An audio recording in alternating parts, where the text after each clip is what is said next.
Appleton's next, the former New York City Department of Environmental Protection Commission. Dr. Mulvey. Yes, so I might take a few extra minutes, given the break. I've had this my second speech today. I should have wanted to use this as a prop.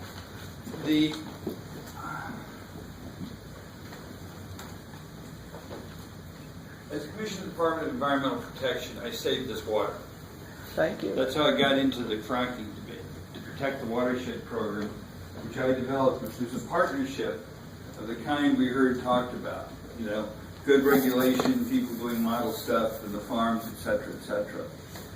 I also saved this water by creating a water conservation program that saved the city of New York 400 million gallons of water a day and $5 billion in capital costs. Created the Staten Island Blue Belt. I took the water rates from 14.5% of growth annually a year for 7 years to 0. And kept, based on my reforms, they're below the inflation rate for 9 years. I mention all these things because when environmentalists get up and talk about the economy, lots of people say, what are you doing talking about the economy? You're some tree hugger.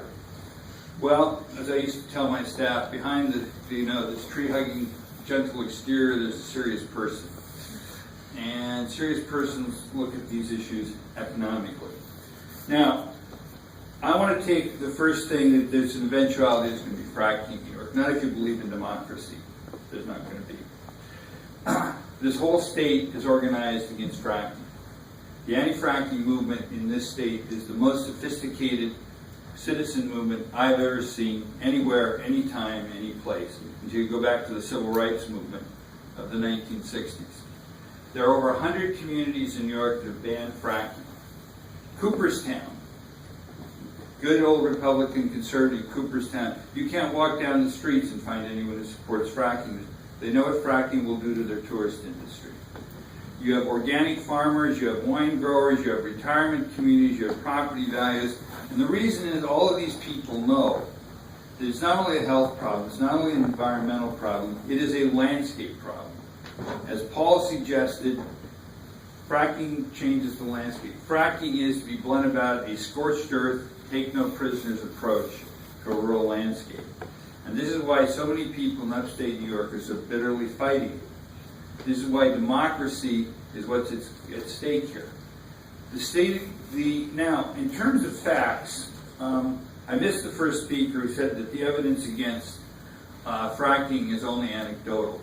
Well, anecdote is a word I like because I used to say often to people, we don't make public policy on the basis of anecdotes. But let's talk about some anecdotes. As a person who built $1 billion of infrastructure a year, I am very familiar with the whole issues of concrete reliability and the data on casing failure. It's no anecdote that casings fail. There are studies that show that concrete work in casings fails at the rate of 10% in the first year. That's 50% over 10 years. And it should not be surprising because if you take this thing down 2 miles, you're subject to a lot of tectonic force. You take this thing down 2 miles, things shift, the grouting moves, you get differential pressures, you get stress in the pipe, these things fail. Now, can you build a fail-proof casing? Well, probably not. But if you could, it would cost an enormous amount of money. And to enforce, and I'll get to that. So, first fact. It's not an anecdote that there are huge problems with casings. These problems affect how casings go through aquifers into storage. Second anecdote. The industry likes to talk about how we are so far down below the water levels. And we're under this impervious rock. And anyone who's ever been to an industry presentation has heard this impervious rock story. Well, speaking as somebody who was involved in building the city's water tunnels, I can tell you the Marcellus Shale is not impervious. We ran into, in building the Delaware Aqueduct, 7-mile-long fractures, that took and captured methane and put it again. We had methane fires in some of the buildings of this stuff. And in fact, industry people have told me off the record that they aim to hit fractures because fractures collect gas. Makes sense, right? So, again, Here's another anecdote about the people who are saying it's all anecdotes. They love anecdotes. They love kind of an anecdotal distortion based on what they hope will be a simplistic acceptance of the stuff they're talking about. I have on my desk a pile of studies this high of geologists who submitted information to the SCHMITT process on fractured shales in New York and in Pennsylvania. This leads to a third point. We don't know squat about ground conditions. As a water expert, I often have to look at groundwater problems.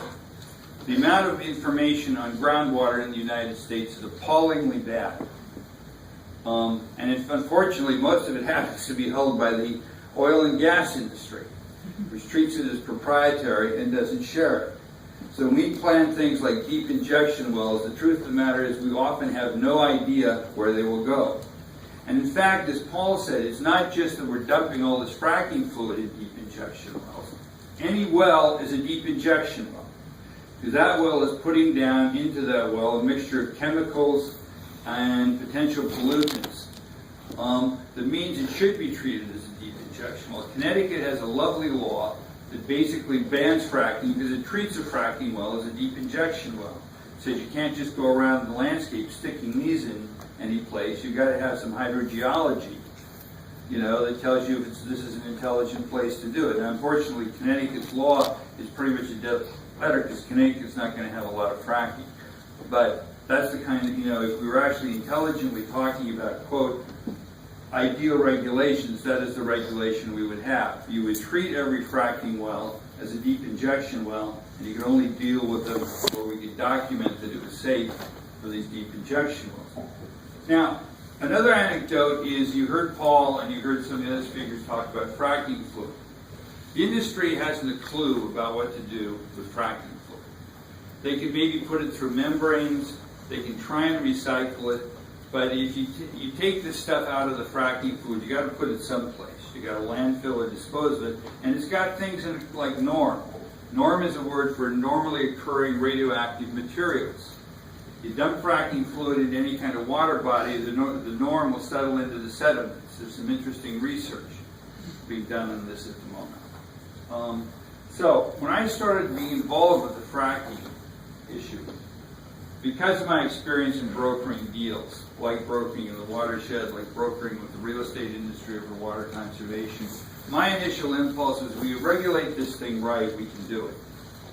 But two things have made me change my mind. The first is there are too many technical problems with gas fracking. There are casing problems, fracking disposal problems, lack of knowledge of underground conditions problems, uncontrolled eruptions problem. You heard Paul talk about the air pollution. We just don't have the ability to write these, quote, ideal regulations. I mean, as I've often said in several meetings, I could sit down, I could write a beautiful set of regulations on paper. Shakespeare once had this dialogue between Hotspur and Glendower. When Glendower says, beware, I can summon demons from the fiery depths. And Hotspur looks back and says, well, so can I. But will they come when you call them? I can write a beautiful set of regulations, but will anyone adhere to them? Let me tell you what will happen if we wrote this beautiful set of regulations, and even if we had the army of regulators. I did 400 new people to protect the watershed, which is an eighth of the size and less complicated problems than managing gas fracking. That will give you some sense of the regulatory scale you'd have to be talking about if you're serious about this. But the only way you're going to protect these things, let's say the inspector trots on the scene and he sees a casing being drilled, the casing's probably going to fail. Or he sees that the regulators are not going to control the emissions of fluids if there's a pressure problem. Or he sees that as they're replacing the pipe. And often in the fracking process, they take the drilling pipe out because it's expensive and they replace it with a capture pipe. And this is often a time when many eruptions occur. The inspector sees that they're doing this process wrong. He says, stop. If he says stop, the industry is going to get on the phone to their political representative and say to the governor, you're shutting down a $12 million operation. You're costing the state all of this tax money. You're costing the state this revenue. It's going to take a very gutsy DEC commissioner. I kind of like to think I was. But it's going to take a very, very gutsy DEC commissioner to stand up to that, because fines won't work. The amount of money that's in this industry, the industry will just treat fines as a cost of doing business. So the second reason I've decided that a ban does not make sense is the ban is the only thing that makes sense is, to put it a little more bluntly than Paul put it, this industry's got a lousy culture. And as I once told my daughters, reluctant bridegrooms make lousy husbands. This is an industry that doesn't want to get married. Lots of evidence of this. They talk about anecdote. The EPA Inspector General in January issued a report saying EPA needs to have regulations to monitor methane gas emissions at the wellhead, so we know what's going on in terms of global warming. The industry's been fighting this tooth and nail. The industry is terrified that the EPA study of gas fracking is going to come out with monitoring requirements. If you actually look at the comments the industry is making, what they're really against is not the regulations. They're against the monitoring requirements. They're against amassing all the information, that we would need to, quote, do a reasonable cause and effect kind of study of these problems. The industry in Pennsylvania, where I don't mind calling the Pennsylvania legislature because I've called them elsewhere, is a wholly owned subsidiary of the natural gas industry. They have used their political power to gut home rule, to gut the standards. The DEP commissioner in Pennsylvania only allows enforcement actions after he's personally authorized them.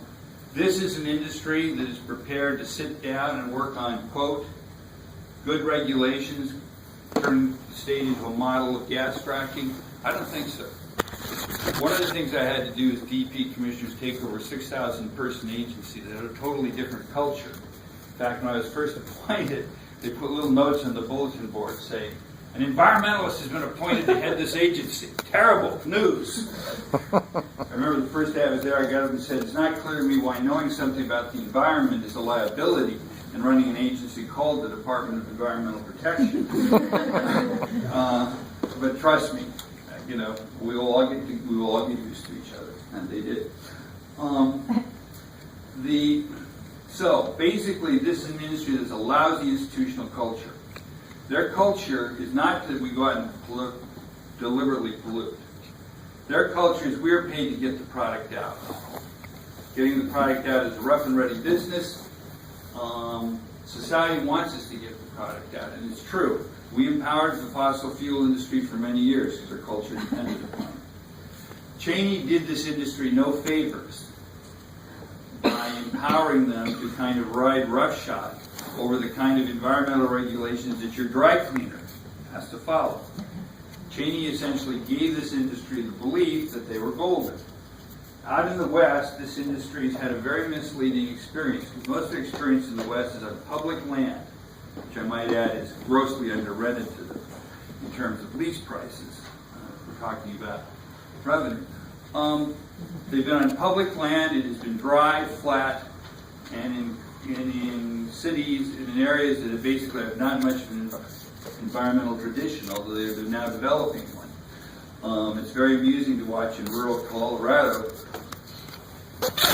as landowners who fought the Sierra Club for 20 years call them in to get help in saving off gas fracking.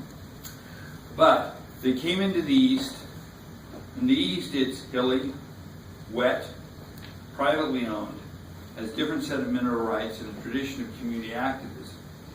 And now they're complaining that, they didn't get it. Well, I'm glad they didn't get it, frankly. Gas fracking needs to be stopped. It needs to be stopped because we've got to get out of the fossil fuel industry.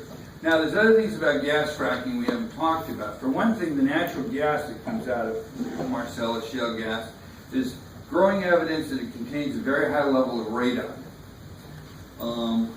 USGS did a study not too long ago. It was not a very good study. It only looked at 8 wells. And it was kind of pushed by the industry, and the industry gave them the data. But even with the industry data, the USGS study found the median radon level, the gas extracted in those wells, is 37.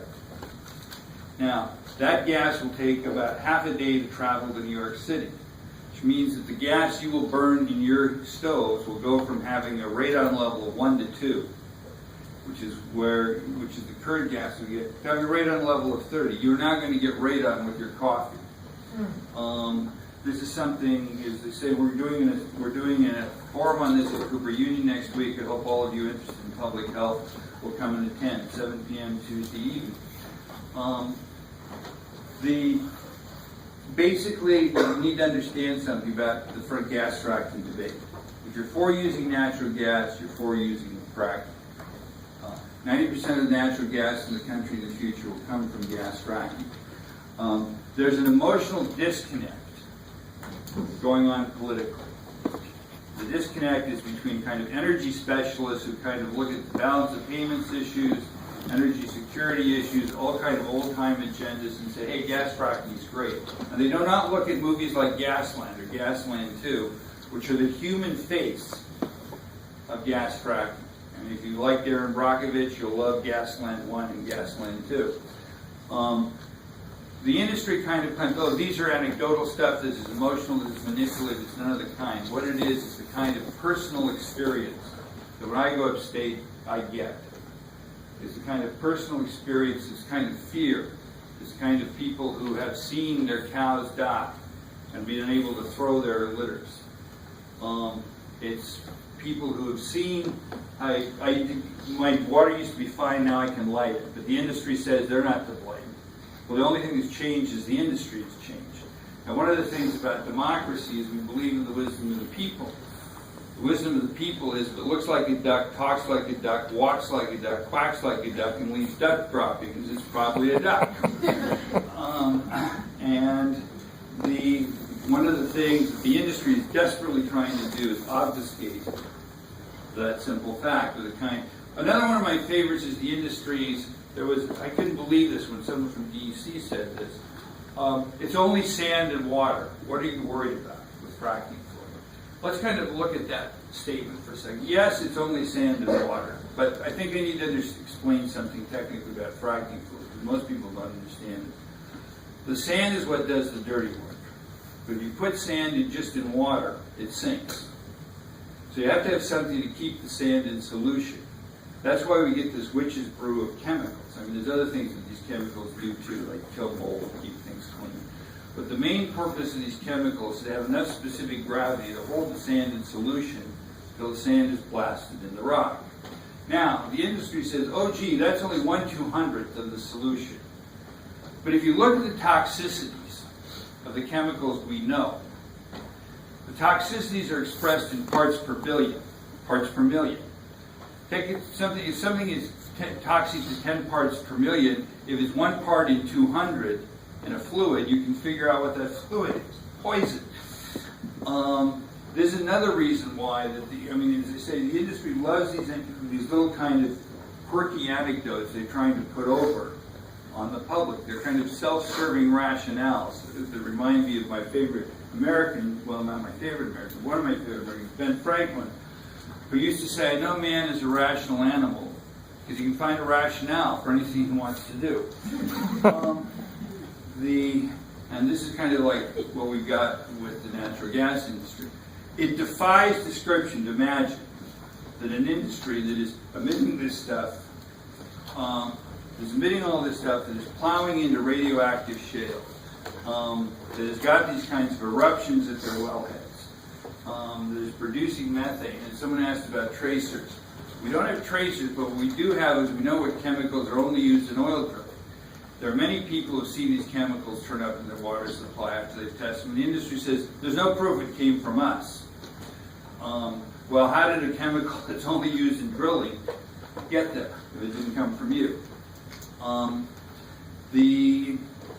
So keep in mind that what we've got here is an industry that we have not researched, we've not looked at the science of using things we know are intrinsically dangerous, is doing it in a way that is sloppy and focused solely on getting the product out, has an institutional culture that none of us would particularly enjoy, and has this huge social impact.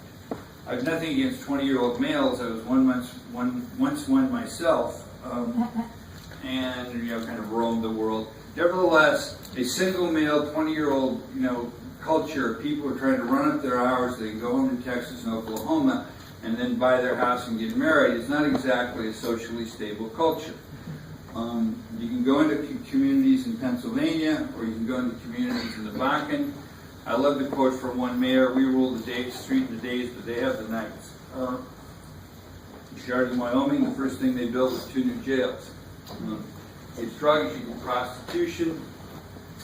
I used to have a more harder statement on this, and my daughters told me it's too much sexist, but so now I say if you like economic development, and you particularly like being in the motel business and rents by the hours, you'll do great with gas fracking.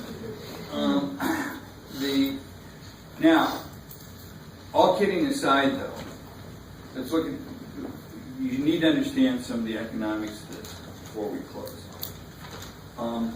Shale gas has lowered the price of electric power in this country. For people who think that's a huge advantage, that's fine. Of course, it hasn't lowered the price of all the external costs.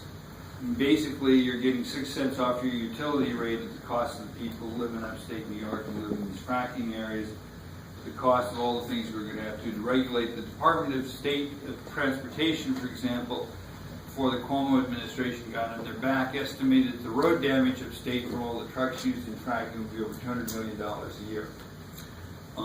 If you kind of then look at the issues like the housing, if you look at the link, look at all the people in Gaston who said we can no longer sell our house because we basically lost all value. The comment about the difference in prices between municipal water versus well water. People who've gone there and sunk their life savings are looking at these kinds of economic impacts from gas fracking.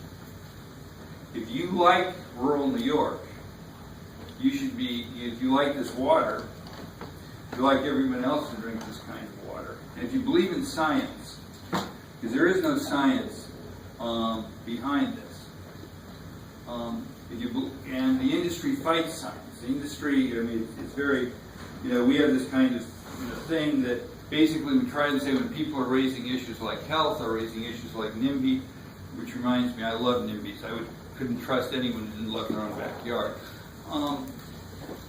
The industry likes to say, this is emotional, this is anecdotal, this is not, rational analysis. Well, that's just not true. Emotional stuff is we're in a democracy. If this is a good idea, why is the industry so totally unable to sell to people who have to experience it, that this is a good idea? The people, if you look at, say, Cooperstown, there's 50 landowners who support fracking and everybody else is against it. Fracking can be a windfall for people who want to get out, but if you're next to a place that does fracking, you're not going to like it. All right, I got a little carried away there. I would kind of like to come back to where you, as public health students, we live in a bath of chemicals. I like to tell my sustainability students, if we were all tested, we'd have 80 or 90 chemicals in our body tissues. I'm old enough to be a veteran of the DDT wars. We not only won the DDT wars because of Peregrine Falcons, we won the DDT wars because it turned out that women's breast milk had too much DDT in it to be safe for human consumption. We need, thinking about all of this, to kind of think about whether or not this is worth it. There's an alternative, it's called green energy. There's nothing we can do with natural gas we can't do with green energy better. Green energy is not without some issues. There are siting issues, there are infrastructure issues, but I finally submit to you this. We know from global warming, we know from all these external costs, that the world has got to get out of fossil fuels. Green energy is the future. Fossil fuels is the past, or the glorious past, that made this world. But the cost curve and the benefits curve are crossing. Part of what you're doing, part of the documentation of the work on babies, which I hope you will see, gets to gets to Commissioner Shaw and gets into the Cuomo debate. All of these things, we have to create a different kind of world. Basically, as the introduction said, I work in sustainability. Sustainability is the challenge of making our economic aspirations fit with the limitations and the dynamics of the planet. Sustainability is the challenge of the 21st century. Sustainability starts with two things. It starts with a sense of personal wholeness, which is what you're in the business of, public health. It also starts with a wise use of public resources. On both those counts, I've come to the conclusion that the state of New York would be better off without gas fracking. And speaking for the 70,000 people with which I am pleased and proud to work, we're going to see that happens. Thank you.